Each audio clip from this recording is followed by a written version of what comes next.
Good afternoon. It's Sunday, February 27th.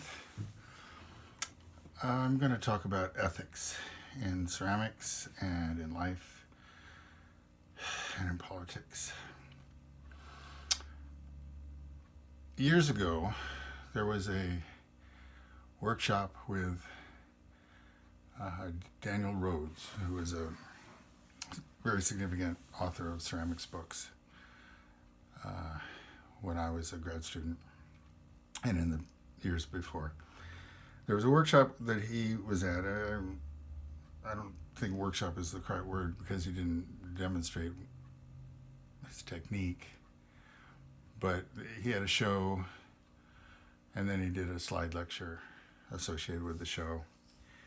And at that time he had left his regular work. I think he'd already retired from his professorship, and he was doing these great big head forms, not skulls, but anyway, very, very large work. And in person, they were kind of bland. They were not what potters would call juicy. They were pretty dry, pretty just boring tan. But in the slides, they looked better. And someone actually had the nerve to ask, why does your work look better in the photographs than it does in person? Pretty nervy question. I don't remember who asked it. It wasn't me. And he sort of chuckled and he said, I have a really good photographer and I pay him to make my work look as good as it possibly can. Okay, this was pre-digital magic and filters and I mean, he did have a good photographer. And now we have a lot of ways in our photography to make our work look better than it really is. I mean, certainly there's the easy one of just, showing the one good side, understanding that the other sides of either your sculpture or your functional piece are disappointing. Okay, that's the easy one. But yeah, there are all sorts of filters and ways to sort of cheat the system. And I've been thinking a lot about cheating in the last however many years.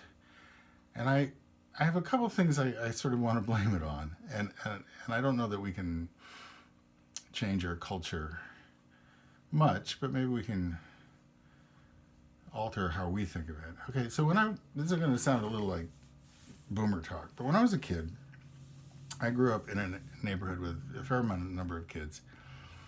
And the normal thing for like playing outside was to get a ball or something and some sports equipment and to work out the rules of your own version of football or your own version of baseball or something. And often it was like, the tree is second base and, that kind of stuff. But of course, we didn't have uniforms. We just picked sides and we more or less tried to make them fair.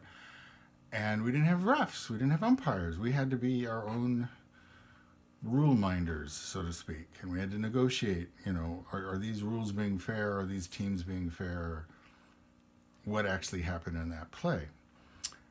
And then somehow in our culture, we outsourced that training and ethics. We started doing organized sports with paid referees or whatever, and the rule became never argue with the ref, and if they didn't catch you doing it, if you didn't get punished for doing it, it wasn't bad to do. This even came up in Star Trek of all things. There's the bit where Kirk, when he's in the academy, beats the unbeatable scenario because he manages to slip in the night before and hack the computer. And somehow that's celebrated. World Cup, Women's World Cup soccer.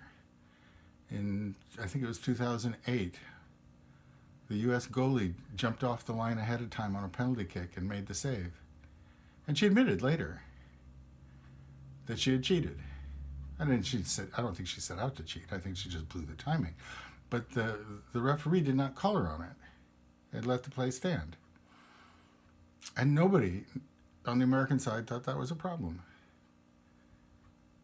Nobody. I mean, the I mean, the goalie had been trained. Don't argue with the ref. You know, if you haven't been caught, keep going. And I think that's led to a lot of what we have now, including, sadly, Ukraine.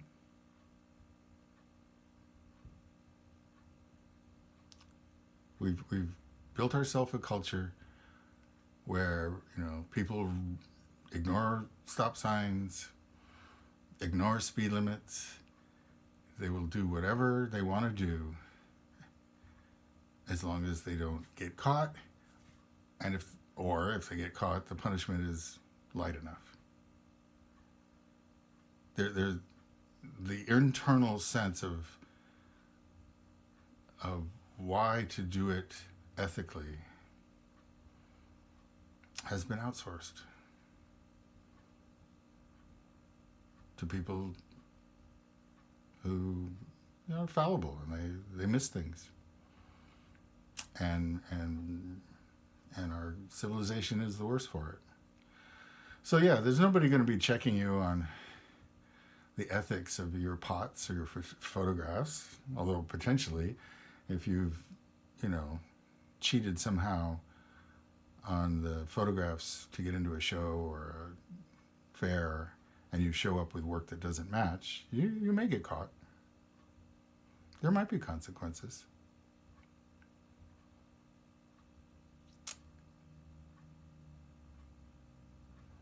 We need to stop outsourcing ethics. We need to do it ourselves. Grim times. Go Ukraine. Goodbye. Have a good night.